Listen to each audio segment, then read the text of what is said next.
நேத்து கேப்ல டிரைவர் அண்ணங்கிட்ட பேசிக்கிட்டே போகும்போது, ரொம்ப அழகா ஒரு விஷயத்த சொன்னாருங்க.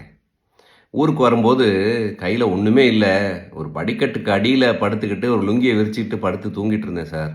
இப்ப இந்த ஒரு 6 வருஷத்துல வந்து இந்த இந்த வண்டி சொந்தமாயிருச்சு. தேவையான அளவுக்கு நான் சம்பாதிக்கிறேன். சந்தோஷமா இருக்கேன். அப்படின்னு ரொம்ப அழகா சொன்னார். சொல்லும்போது தான் ஞாபகம் வந்தது. நெறைய பேர் வந்து வாழ்க்கையில 2டே 2 ப்ராப்ளத்துக்குள்ள மாட்டிக்கிறோம். ஒண்ணு பணப்பிரச்சனை, இல்லன்னா பொறாம பிரச்சனை. இல்லையா? பணத்தையாவது சம்பாதிச்சிடலாம். அந்த பொறாம இருக்கு பார்த்தீங்களா? சொந்தக்காரங்களுக்குள்ள, "பாரு அவன்லாம் கார் வாங்கிட்டான், வீடு வாங்கிட்டான், வசதியா இருக்கான். நீ பாரு ஒண்ணுமே இல்லாம இருக்க." அப்படின்னு டிரைவர் அண்ணன்கிட்ட பேசும்போது கூட சொல்லிட்டு இருந்தாரு. சொந்தக்காரங்க மத்தியில அவர பத்தி எப்படி பேசுறாங்க அப்படின்னு. இருந்தாலும் அவர் சந்தோஷமா இருக்கேன் அப்படின்னு அவரு சொன்னார்.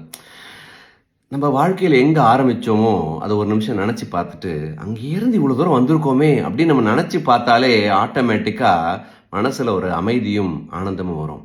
நம்ம மனசு எப்ப பார்த்தாலும் எத அடையலையோ, அதையே நெனச்சுக்கிட்டு இருக்கும். பொறாமை அதனால தான் வருது. மத்தவங்கலாம் வாங்கிட்டாங்களே நம்ம வாங்கலையே, மத்தவங்கலாம் பண்ணிட்டாங்களே நம்ம செய்யலையே, அப்படின்ற எண்ணத்தோடயே நம்ம போகும்போது, வாழ்க்கை எப்பவுமே கசப்பா, வெறுப்பாக தான் இருக்கும்.